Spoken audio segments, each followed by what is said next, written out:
Hey guys. Rude. Hey guys, welcome back to the channel. Today we're going to be fixing this hay rake because its slip clutch is slipping too much. I'll give you an exhibit here of what I'm talking about.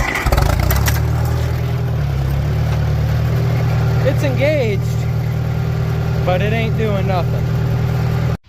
So the problem here lies in the fact that these surfaces just don't mate up well, and I think that's my fault because I didn't set this right, and I think these kept kissing each other first time I drove this around, and it eventually wore it down. So what we're going to do is a temporary fix. I'm going to weld a nut here and here and just run a bolt through it, and that'll be my on-the-fly temporary locker later clutch thing. Yeah, sure, let's get to it.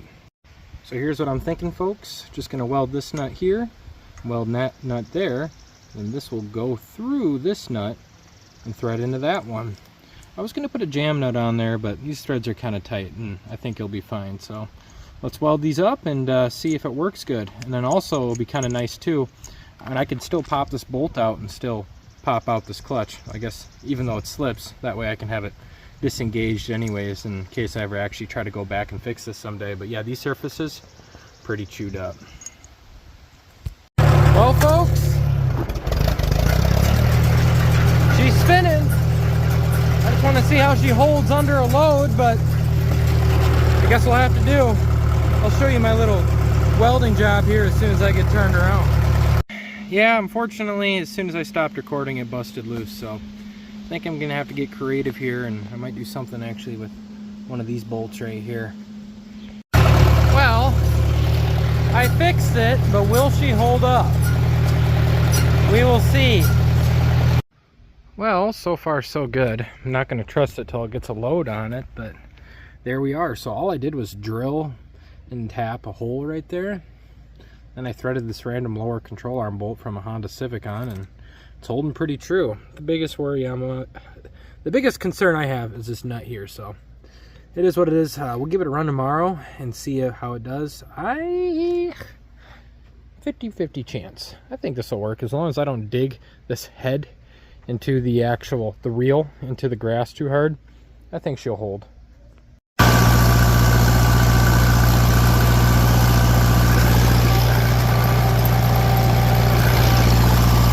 Next day, let's rake some hay. Alrighty, let's give her a shot. Oh, I love being on a sideways angle with no rollover protection. She's doing her job though. I know I'm going pretty slow, but I'm just trying to feel things out here. There's a culvert right there, so I actually need to dip right back on up. Now I could bale this as is, but my baler really likes a tight windrow, and I did want to turn it over because there is still some slightly wet green stuff in here. Give it a better chance to dry out. Yeah, gotta love them angles. But yeah, for the most part, this is pretty dry, but this is what I'm talking about. Like some stuff that got really hidden on the bottom of the pile there, not about that. So even though it's only going to get like 2 hours, I don't have a tedder. You can't really tet in a ditch anyways, but you know, whatever. This is a hobby, okay? I'm just doing it for fun at the end of the day, and I'll make a little bit of money. It doesn't have to be 100% efficient. It is what it is. I don't like raking though to a certain extent when it's this dry, because then you lose, you know, they break up. But I guess I'm not doing alfalfa, so what am I worrying about? It's grass. Gosh, such an uppie I am. I think I need half the size rake. Well, I can't verify. I did just rake a gardener snake, so that was pretty funny. That'll be a pleasant surprise for a horse later. Yeah, this side's a lot nicer than that side. I don't know why that is. Maybe it gets less sun somehow, but a lot less weeds. I kind of like standing up like this. King of the castle, king of the castle. Looks like that weld's holding too. I haven't busted my nut. Yeah, this is right here. You see where all the grass is standing? This is where my cutter bar was jamming up. Not that proud of it. I definitely set my mower too low. I should have put it higher, but you live and you learn.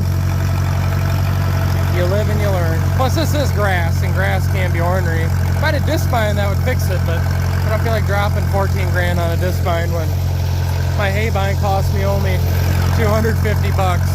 Oh, windrower. It's called a windrower. On to the next. Too lazy to go and pull that bolt out just to drive a little distance here. A lot thicker over here, and this is when I started to get my stuff together and figure out I was jamming it up, so I was cutting more decent. A lot more angle too, but it kind of evens out.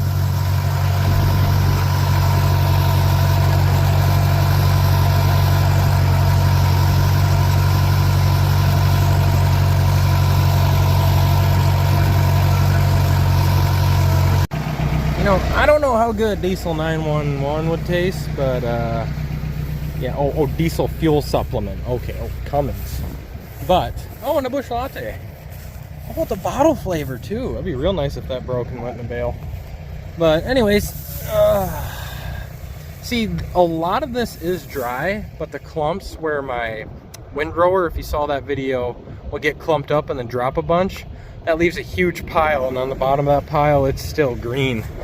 So that's why I'm doing this. That and the baler likes chonkier windrows, of course, but I'm gonna go hide this bottle inside here so it doesn't look like I'm operating under the influence, you know. On the home stretch.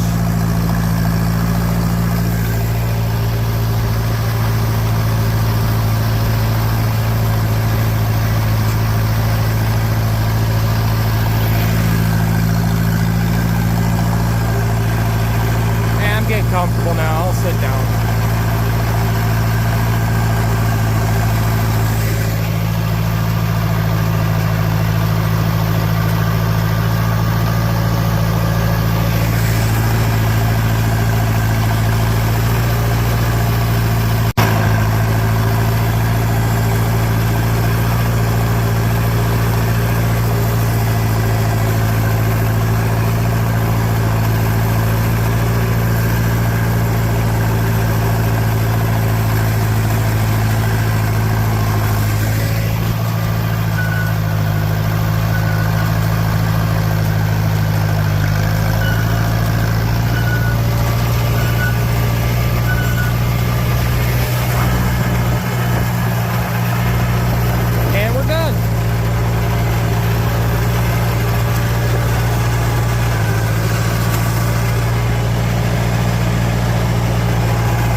Go inspect our work.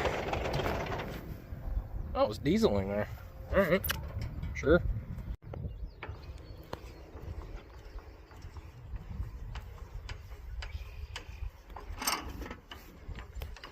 I could leave it so it's preset for next time, but I know darn well I'm gonna get off anyways and double check, so might as well jack her all the way up. Get some of this out of there too. But yeah, I see some of that green stuff, and that could be from me, you know, dipping most of this thing in green grass, but that's why I'm doing this, because there is some parts of that from the initial cutting that I'm just not about. I don't want, well, hey, and we all know why. Heading back to the rake here. Let's disengage our locker. Start by doing this guy too, because it does move the clutch a little bit. Come on, buddy. There we go. Now we'll bring it out yonder. Toolbox. Beer bottle. And disengage the locker. Oh yeah, she's pretty tough. This is a two-handed jab. Locker is unlocalized. Threads in there look halfway decent. This probably won't last forever, but it'll do for now. And then we'll find another way to fix it when the time comes. Here's one of those big clumps I was telling you about, and this is exactly why I'm doing this. Yeah, see, this is still, it feels wet to the touch. honestly, screw that. This is why I'm turning all this over. Trying to let this air out as much as possible. And that sucks, but it is what it is. And there we have it. The 504 did good. Now we're going to bust out the baler and finish it on off. If y'all want to see more content like this, please like, comment, and subscribe. I'll be pushing out videos, hopefully a little bit more here as time goes on, especially with all the hay and whatnot. You're just a stunned mutt. But anyways, guys, thanks for watching, and y'all have a good one.